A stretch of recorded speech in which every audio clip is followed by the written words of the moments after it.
So you want to move to China, but you don't speak any Chinese. Before you download Duolingo in a panic, let's talk about it. Hi, my name is Megan. I've lived and taught in China for almost 15 years, and the big question I always get asked is, do you need to speak Chinese before you move here? Short answer, no. You don't. If you want to click off the video here, cool. But if you want a little bit more information first, let me share my experience with you. Then I'll share what you're going to be expected to be able to do in Chinese society when you arrive.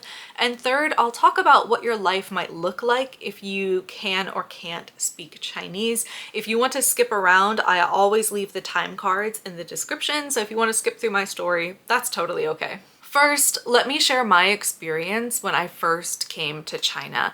I actually first came to China on a whim. A company visited my school and said that there was a summer opportunity available. You could come to China for a month and join essentially a cultural exchange program. So I could talk to Chinese people who joined this program, I could go around the city, I could try Chinese food, and I could learn a lot more about Chinese culture.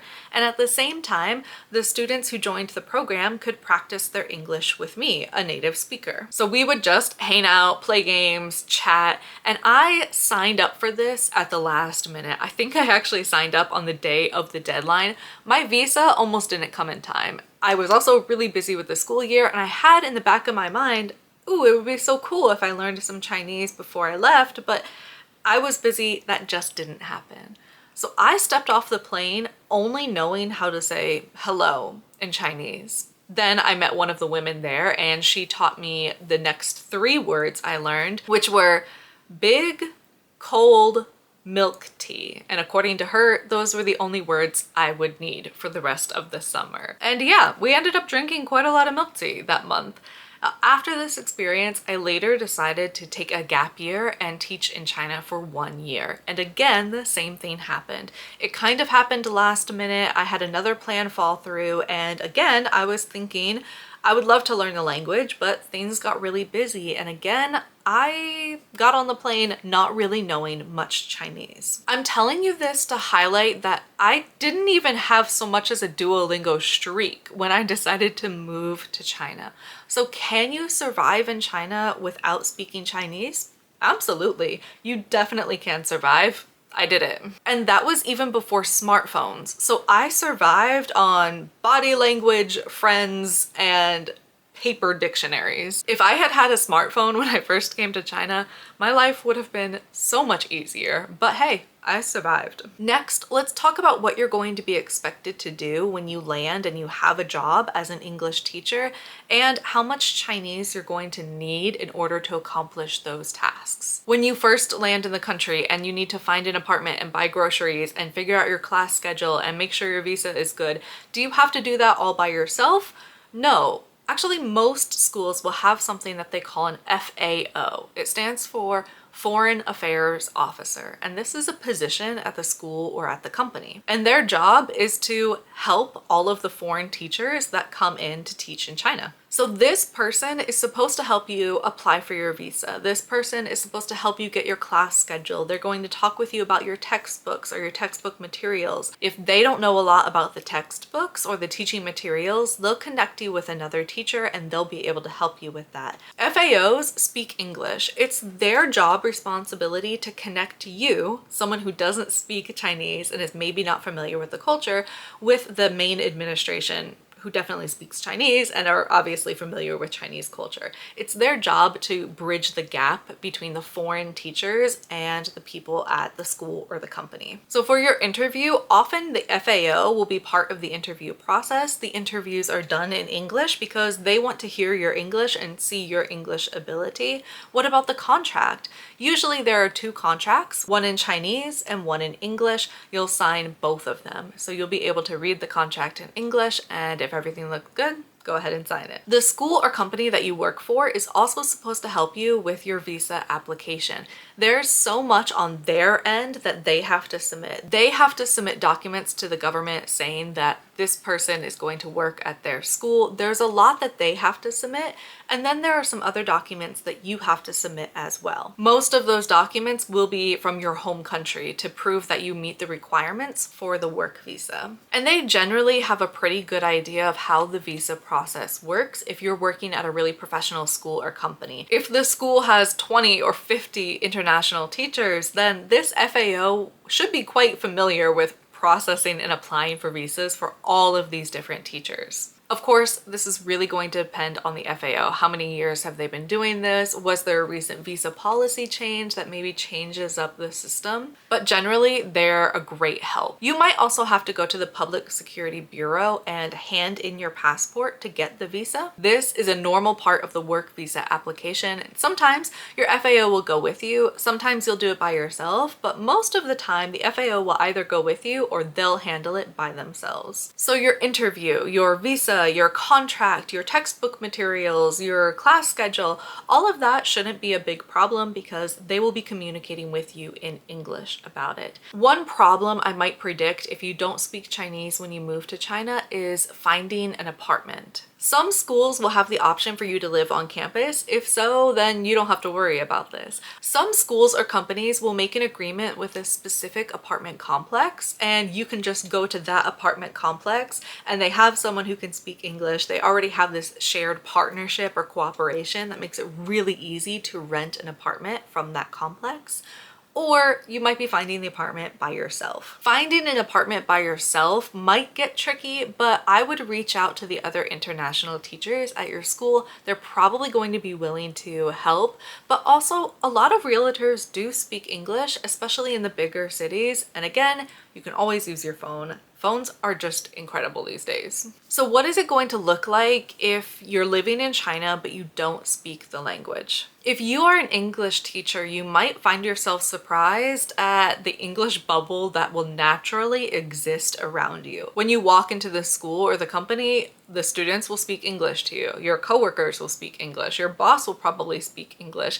There's an environment of English around you because you are an English teacher. The people that you meet, your coworkers, might be your first friends, and all of them speak English because they're either native English speakers or they're Chinese teachers who are teaching English, and so they communicate with you in English. You'll also find that a lot of people will look at you and say, I want to practice English with you. So even your friends that you make outside of your school or company might speak English with you as well. To be honest, sometimes it feels like you have to be so intentional just to find someone to practice Chinese with in your friend circle or in your daily life. But what about things that aren't friendships, that aren't relationships? We're talking about buying groceries, getting a taxi, using the subway. Basically everything in China is done on an app, and many of the apps have English versions.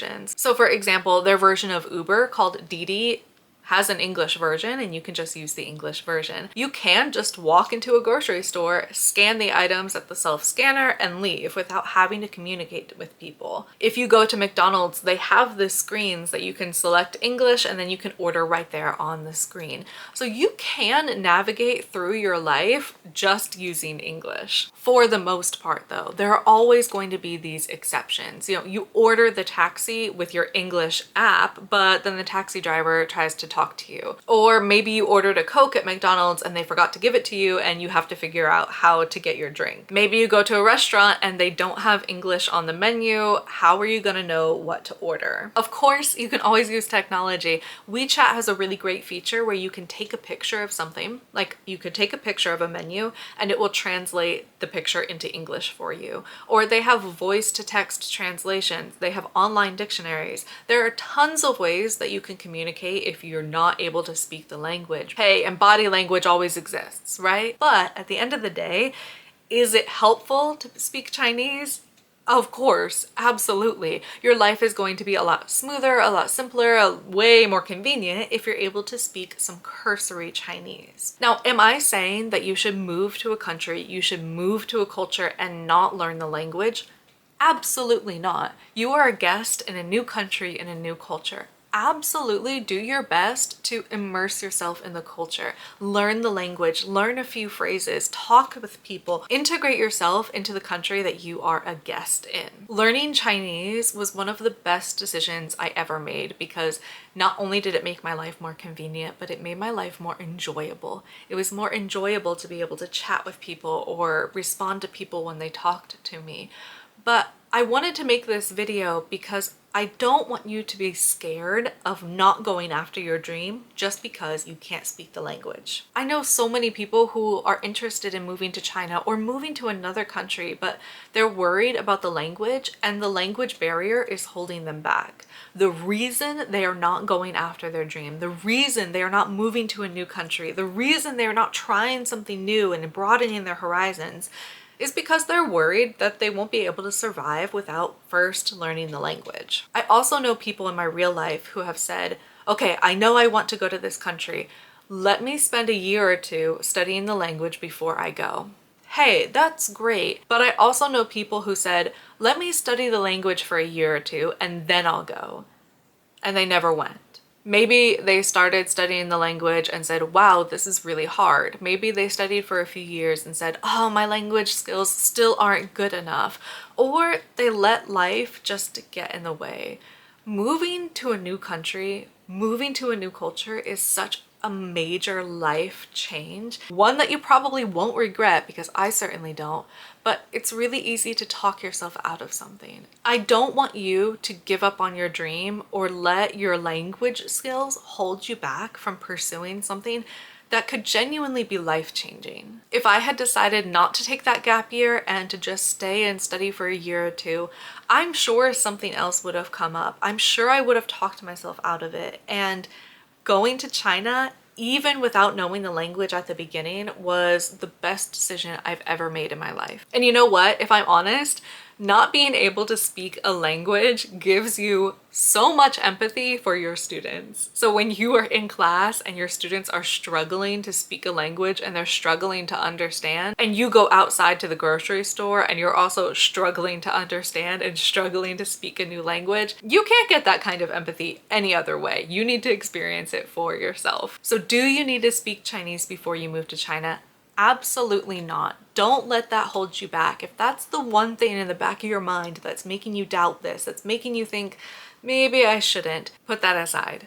Go for it. When you get here, definitely learn the language, pick up words, pick up phrases, use your phone, be curious about the language, be curious about the culture. You'll definitely have a better experience in China if you start to learn the language, but don't tell yourself that you can't go until you learn the language. If you have any more questions, you can always leave them in the comments down below, or if you want some recommendations about how to study Chinese. I studied Chinese basically by myself. I DIY'd that, which probably was not the most effective way to learn, but I can share some tips and I can share some resources about learning Chinese as well. Thank you so much for watching. If you have any questions, leave them in the comments, and I will see you in the next video.